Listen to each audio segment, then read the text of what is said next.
G'day everyone, welcome to the Opal Mills. Today's video is the first since I've gotten back from my last trip to Andamooka. Bought a parcel, needled some opal, and I also have, for a miner up there, I'm going to set some ring and pendant for him and see if we can't make some deals. I said, don't pay me, I like opal. So yeah, a little bit spoiled for choice, if you will. Kid in a candy shop, where do I start? So, won't be this video, won't be this. Can't wait to get into this. I'll be doing this very shortly, but it'll be another video, that red piece. And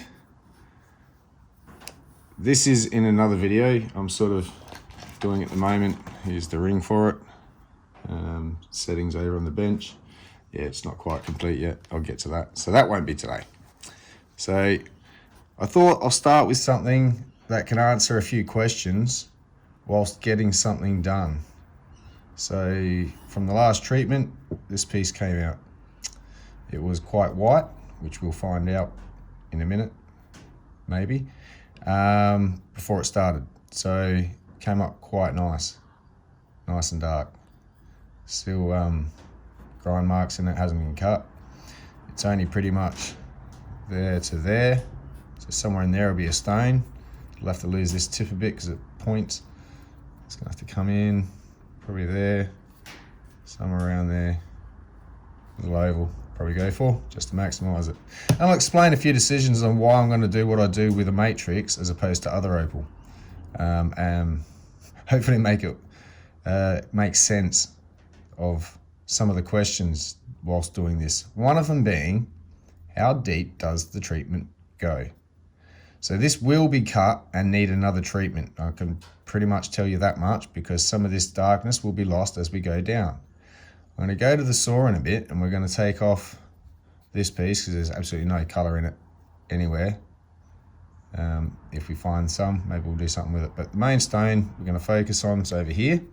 So we'll trim it up. By doing so, we'll be able to see inside and how far this treatment went in and why it'll actually need another treatment after it's finished. So explaining that comes down to, if you can see the color in there, and I could have seen that color, not a problem, before this was treated.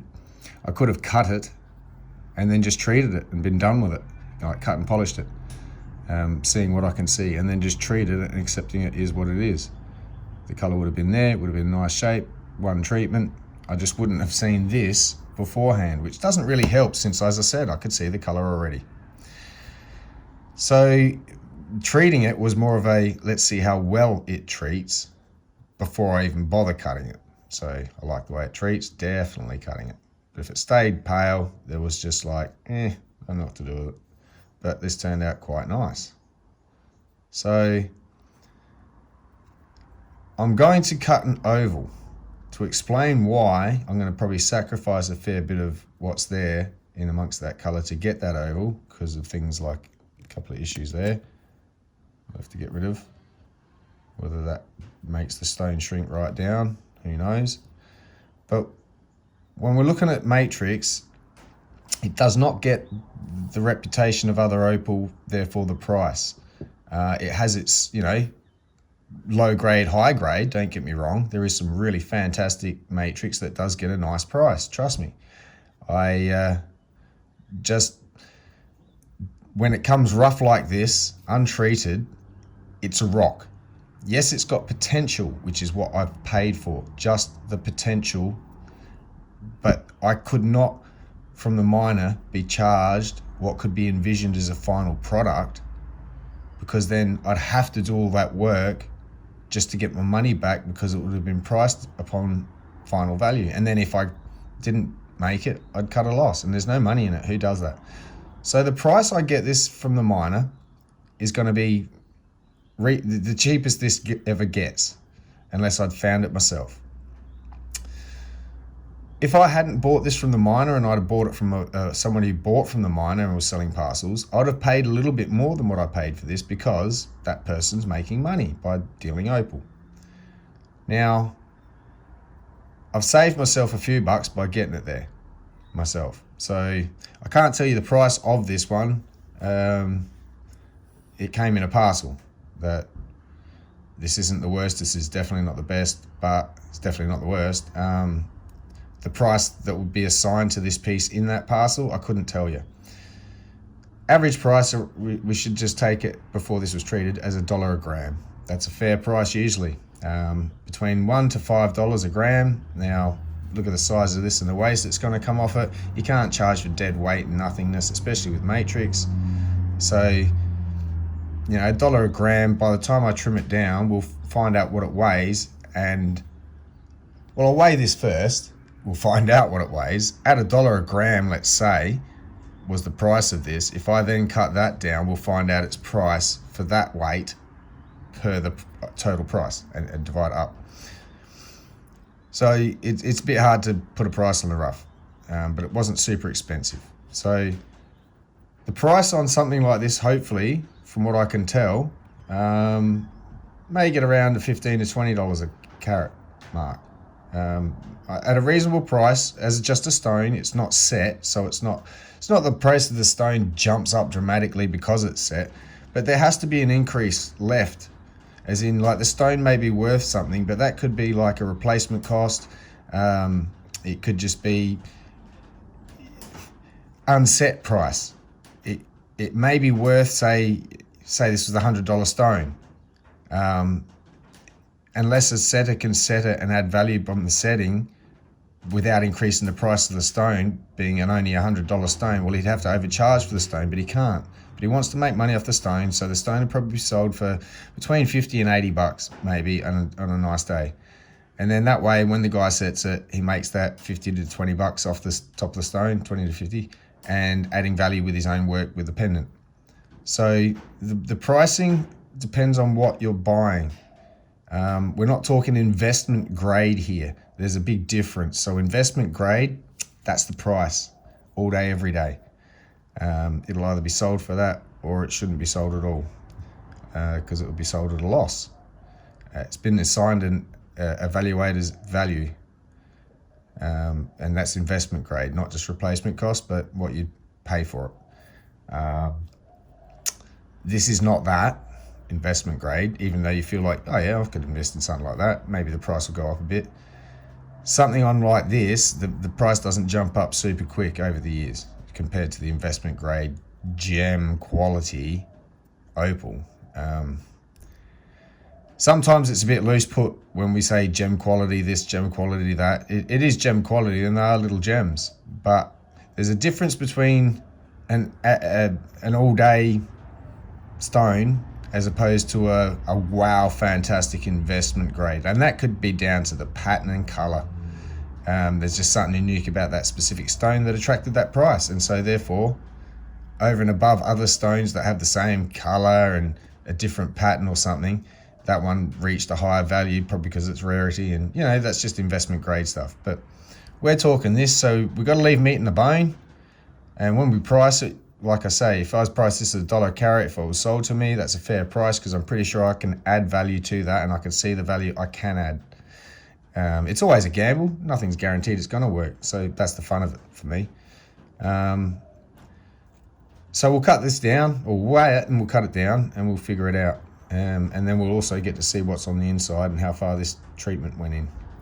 So let's go grab my scales. All right, got Old Faithful here. Okay, so at $1 a gram, we could say that this piece, $13, let's say. So $13 for that stone. Bargain. Remember, it wasn't treated when I got it.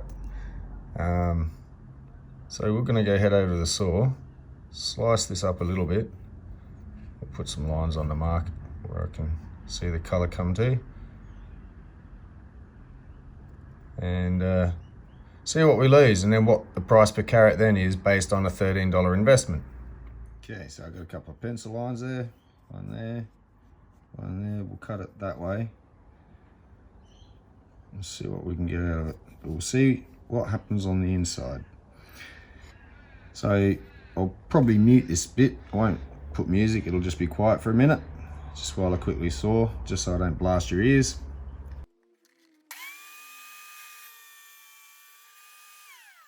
That sort of quieting down. All right, so, ready? There you go. This one actually penetrated quite well. So that's the colour it all was, all over. The sugar's soaked right in and the acid's gotten right in as well and carbonised it very well. Excellent. So I can't see any more colour protruding in there to chase. So we'll just trim this side up and get on with it.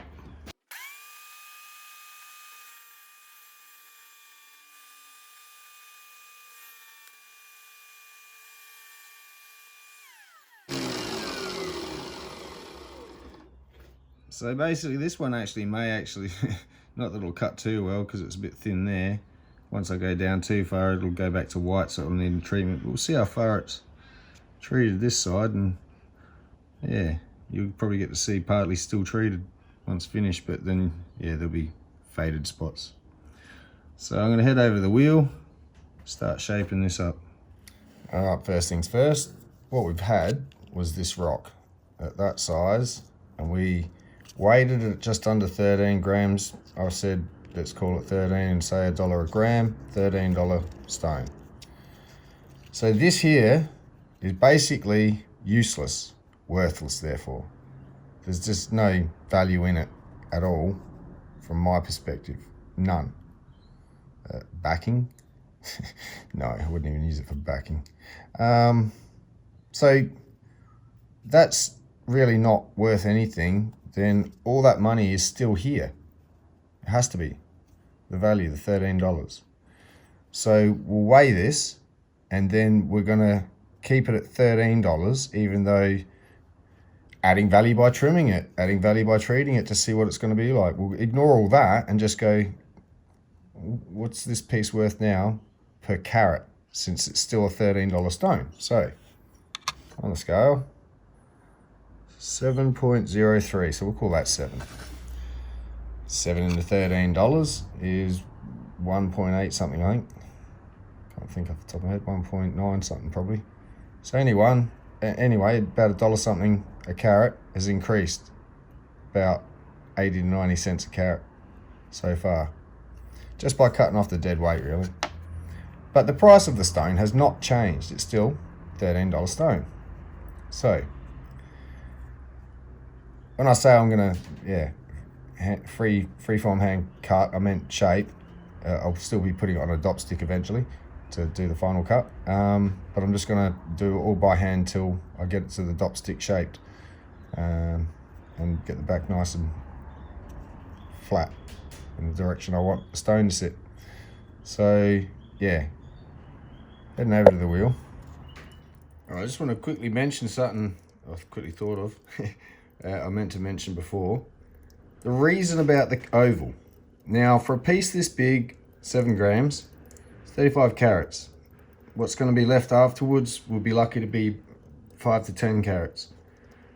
So, to maximize the appeal and the value, I'm better off trying to get as nice a cut stone as I possibly can, shape, oval, dome, all that, just to increase the actual price of the opal as far as it's cut.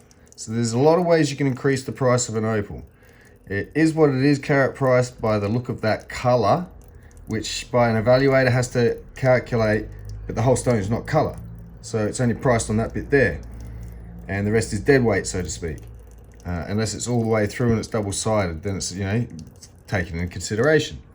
So when valued, you could say, all right, of this 7 carat, there's probably about 3 carat top color of the color on top worth of color.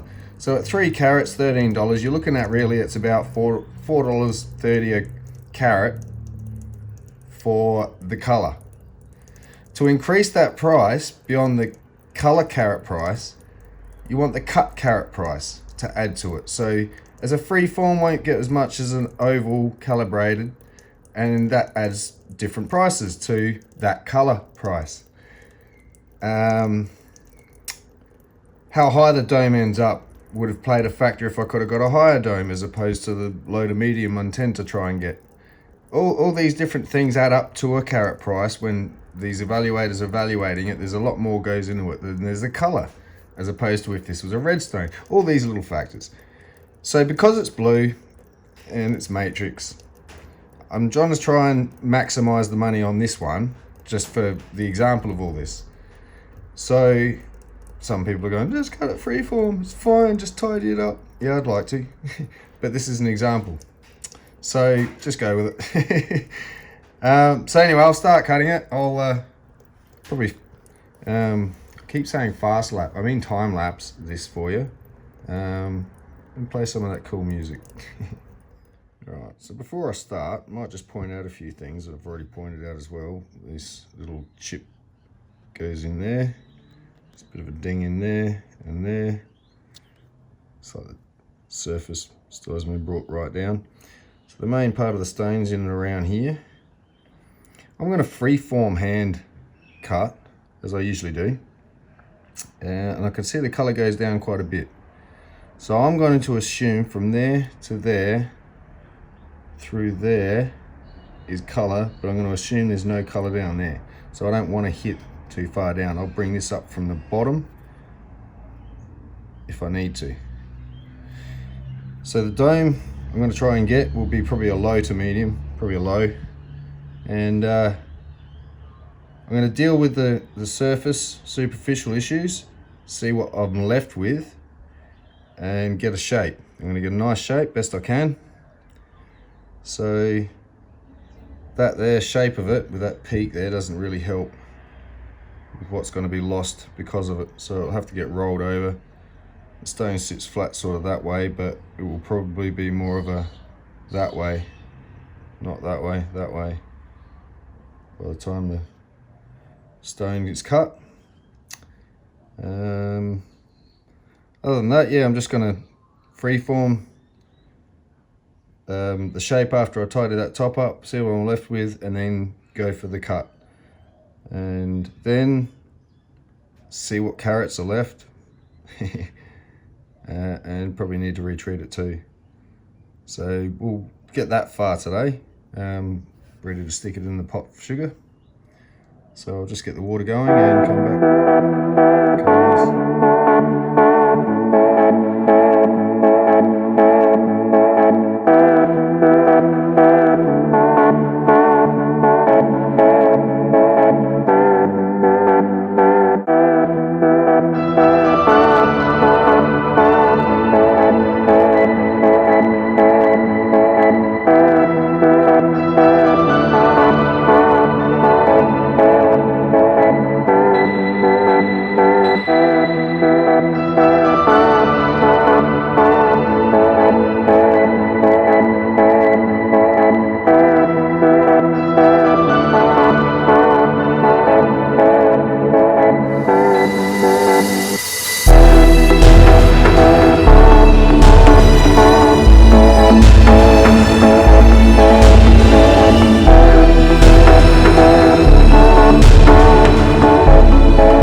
Okay, so this is what we're left with. So it's a bit thin around here where it dips in, but I'm going to bring the bottom up a little bit more, so that won't be as much of an issue. So bring this up, bring that in. Part of that will just be the curve that goes under the stone. Get a setting edge around the edge, nice and neat, so that when it's set with, say, a bezel, the bezel sits nice and flush all the way around. And we're going to go for a low dome, as you can see. Try and get that a little bit more, but the more I take off the top, I have to bring down the sides, and then we start getting a fried egg look if we run out of colour around the edge. So we'll leave it as it is. It's a nice cut. It's maximising the stone's value by doing this. I haven't lost too much colour, so to cut it a freeform, yeah, I didn't think it would have done half as well as what it's about to. So yeah, have to neaten that dome up a little bit. It's a bit back end. High spot's about there, which is off center. It needs to be there. So we'll correct that. I'll get this on a dop stick though, and we'll go from there. Okay. Nice and flat.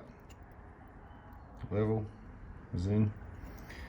So I can trust the top will be the top, the sides, and then the back will neaten up without any distortion or two-notch distortion. Might be a slight bit out, who knows. Imperfections. But anyway, we're going to cut it like that. See if we can straighten up that mound in the middle to the middle without losing too much more colour. Gets a bit hard to see once the colour disappears from the treatment. Sorry, disappears. But we know it's still there. We just got to have faith. Anyway, I'll get on with the cutting.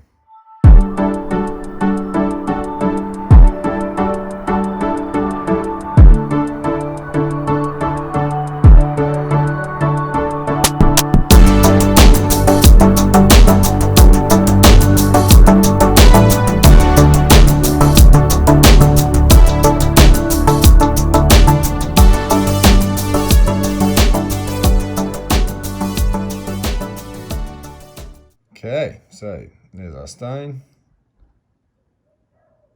low dome, definitely a dome there, nicely polished, still got the colour, just needs a retreat and hopefully get that colour to come back the way it was.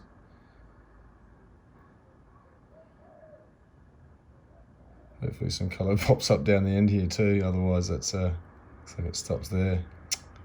I know. Oh well, is what it is. Still a nice shape.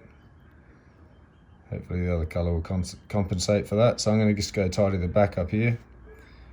Might give it a quick weigh. So we've got here. Look at it.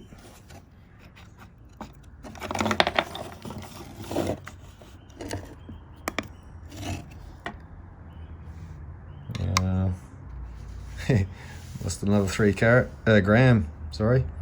So we're at 3.9 gram, and we'll call that 19.5 carat. Yeah, 19.5 sounds right. So 19.5 carat into a $13 stone. No, I'm joking. Well, it is 4, let's say 4 grams back into our $13 dollars. So that will be $4.30 now per gram, divided by 5 is 21, whatever it is. $1.21 a carat, something like that. I don't know.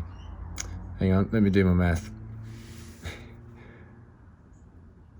Say 19 carats into 13, yeah, it's about 80 something cents, I don't know. I'll let you all figure that out. So anyway, the carat price on that, as the paid price, has to have increased by now. So that's not a $13 piece of rough anymore. We can safely increment this up on that $13 initial and say it's got to at least doubled its value from what it was to what it is when I get this done.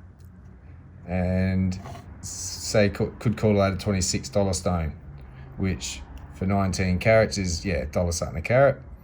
And now we're getting up into something decent for what it was. So the idea is you probably get a few of these done at once, not just one, but we're just doing this for example. And it's also going to be treated. So there's a value in the time it takes to treat it, the risk of cutting it and, you know, not ending up with anything and all these things. So you've got to go, you know what, the risk is taken, well done. I would have paid you 13 bucks for it before. What would I pay for it now? Oh yeah, 26 isn't unreasonable. Yeah, we want this to get up to at least $10 per carat by the time it's finished, which means it's going to shrink further. It's not going to be 19 carats finished. As I said, you know, we'd be lucky to get by the time that's brought right down fairly, then maybe 10 to 15 carats. We'll see what happens. Now, I could leave this thick, but then when evaluated, your viewing surface is basically all you're paying for, really. If you can't see it, well, doesn't matter what's there, you can't see it. So you're paying for the viewability, and that's what the pricing's really done on in one aspect of the carat price of, well, this is the color carat, this is dead weight. If we put a, you know, and again, I'll go to the $100 example. If this is a $100 stone as is evaluated, that's because they've gone and given you probably, you know, say this was 10 carats at $100, that's, you know, 10 bucks a carat. But that's probably 10 bucks a carat for this and no bucks a carat for that. If you took it down, it's not going to change the viewability in the overall price of $100. But taking it down and leaving less muck on it unnecessarily is, you know, say if you halve that to 5 carats by taking it halfway down, it's still a $100 stone. So now it's a $20 carat stone, you see? And that's sort of how that's calculated in one way. Unless it really adds to it, bringing it down to what it should be anyway. You're not adding value by just making it what it should be and getting rid of the dead weight, not leaving it for someone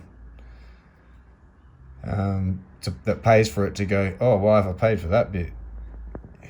So also with setting, you want to be able to make a nice setting, not always chunky. So if you leave it too thick, it has to be a big chunky setting and then bezel. So we'll bring that right up and probably lose about 9 carats, I reckon. So we might end up with about the 10 mark. We'll see. So I'll get on with that. Okay, here we are on the last leg of the journey for today with the stone that's finished. So you can tell clearly the treatment didn't go all the way through in some parts. This was an all white stone. This is partially treated. So it came out quite well, I think. It's a nice even cut all the way around.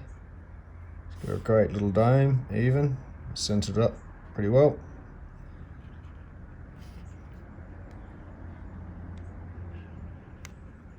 So I'm glad I made it into an oval for value purpose. For if it's not going to fetch much, fetch as much as you can. So ovals to go. Again, evenly started the curve evenly, so when the bezel comes up, it'll sit evenly and everything will look even when it's set.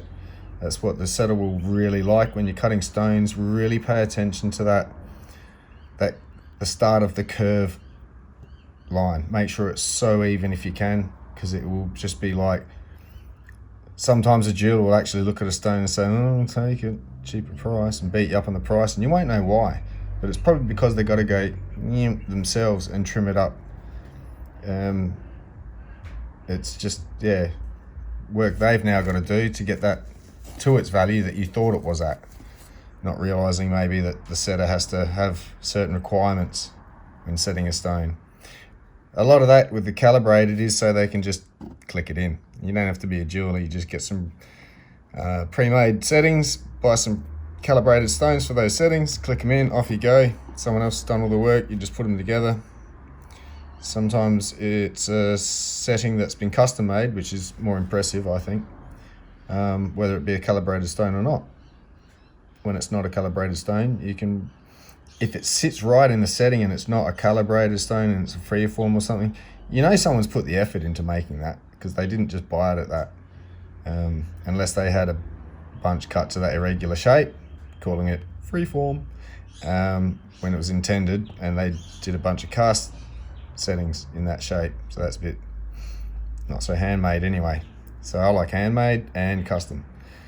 So this stone will sit very low in the bezel. It doesn't have to come up much, couple of mil to reach up to the surface, so maybe a 3 mil bezel at most. May take touch off of it. We'll see what happens. I'm not calibrating my stones. I do it all by eye, including what I think I'll use to set it. So I will be setting this one myself, which is one of the benefits. I don't have to hear someone complain about how poor my cut was. Even though now and then it's nice to get one right, to get them out there and have people go, hey, your stones are pretty cool. But I'm not really that interested. I'll do my own. I like taking credit for my own work. So anyway, that'll sit flat, sit nicely. The carat price is what we're going to get to. So this isn't fully treated yet, but that's all it needs, and then another final polish. So it should come up a little bit better than what it has now with that final polish. As good as the polish is going to get with the stone like this. And hopefully the colour's like, oh, you know. And we started off at $13 stone, 13 grams. Let's just go with $13 for a moment when I weigh this, and just go that same piece that was $13 that only cost in this form that much per carat. So I mean, it's just interesting. I think gives you an overall idea of how things are incremented up. So if this was still a $13 piece at, well, 16 carats, cool. You're looking at just under $1 a carat cost for that, which was 20 cents a carat bought. So you could say you've times your money by 3 or 4. The carat price by 3 or 4 times. You haven't increased the price because it's still calculating at a $13 stone.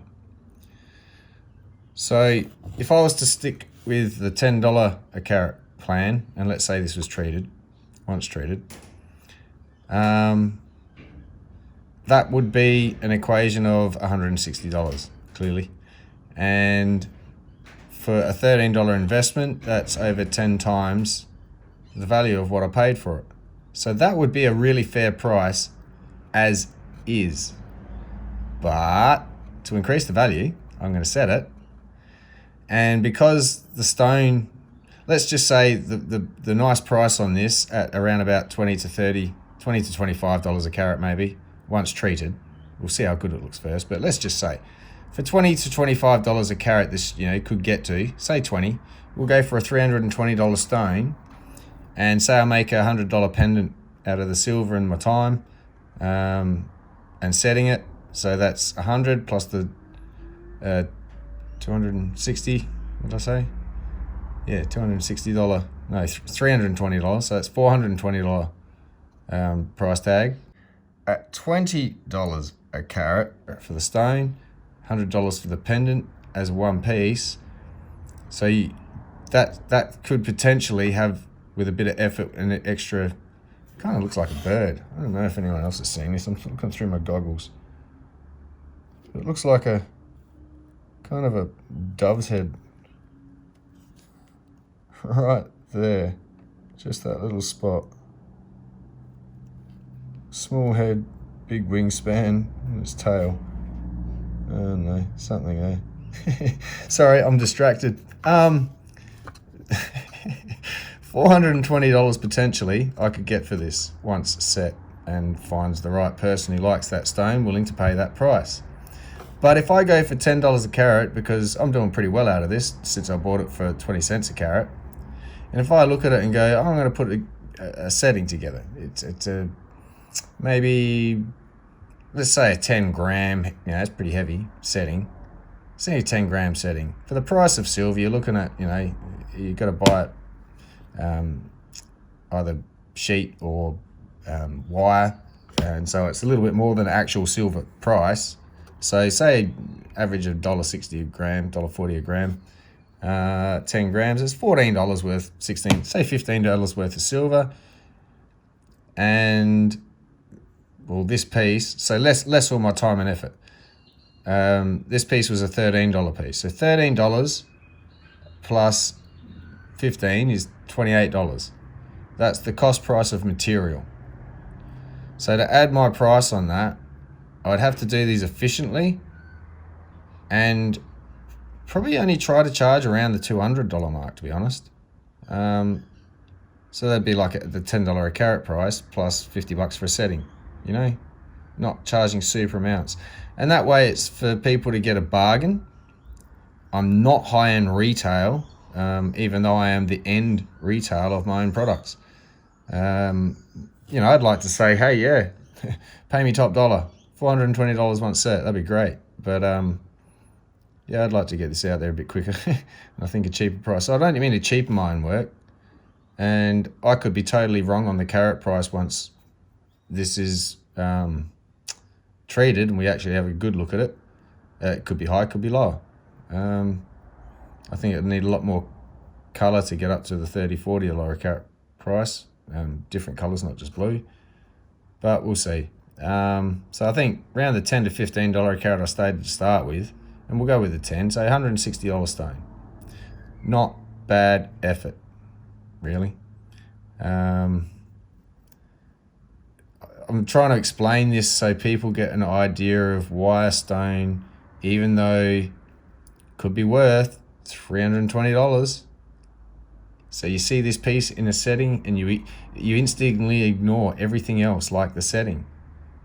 And you just look at this like the value of it is a $320 a carat stone, you know, $100 setting. So it's a $320 stone. I've got one similar. It should be worth $320. Not if it's not set, and not if it's not set in a $100 setting. Even if the value per carat was the same, because the cut's nice and similar, you could have a higher or lower priced stone. Who knows? Because no two stones are the same. You can get a general price, but accurate price, you'd be just, yeah, not pinching pennies on a stone like this, but some of the other nicer stones with $1,000 a carat, every $10 a carat kind of matters. Difference in an overall stone. So don't just automatically assume a price of a stone based on what you think you saw somewhere. Half the time you see stones, oh wow, look at what it's priced, look what it's valued at. Ask yourself, what did it sell at if it's sold at all, even once? Stones can be sold and sold and sold and sold and sold and sold. Depends how many times, you know, once a stone's set, time, you know, things end up different places, different settings, different people. So it's one of those things where I'm not going to really chase too much because I'm trying to get myself out there. If someone wants to resell my work, great, and they want to chase it at $20 a carat, not a problem. If someone gets it at the price I'm going to charge, they're going to love the price if I'm charging really fairly, as I think I am. So, yeah. I'm probably confusing you a lot with this. I hope it sort of makes a bit of sense on how this stone got to be what I'm trying to say, $10 a carat from 20 cents a carat. It's like, what? And I'm not talking as is. We'll treat this and have a look and make sure that it's at least a $10 a carat. But that'll be for another video. Sorry guys, it takes a week. So I've got to wait for a few stones to clock up and then I'll get a few into the cook and we'll come back to it. And we'll give it its final price once I cook it. I'll do a setting all in one video sort of thing. That way we can get it, yeah, not dragged out so long and get an idea of what we're dealing with. And this is just the matrix. Obviously, different opal, different price, different risk. There's not so much of a risk with a $160 stone to set that, or a $13 stone for me, to set that. If I lose, I've wasted my time, but I've only lost $13, technically. So you got a higher price stone and you mess up, you're playing a different game of numbers there, and it does count. So that's where professionalism comes into it. A proper cutter, a proper setter, a proper valuer. But playing with this cheaper end of the spectrum, a lot of it's down to what work took to get it to what it is. What was it before? What is it now? What did you pay for it? What are you looking to get out of it? And how much of an effort is it going to take to get that as to whether you think it is paying or not. Just have fun. If it sells, it sells. If not, you've got an awesome collection. And sooner or later, you build it up big enough, surely one's going to sell. You'll be right. Give it a go. Stick with it. That's the only encouraging sort of angle I can give to people that are trying to go, what do I value my opal? I'd like to sell it. It'd be great. I'll make my own work and everything, but I'm not sure what to charge. Have some confidence about you.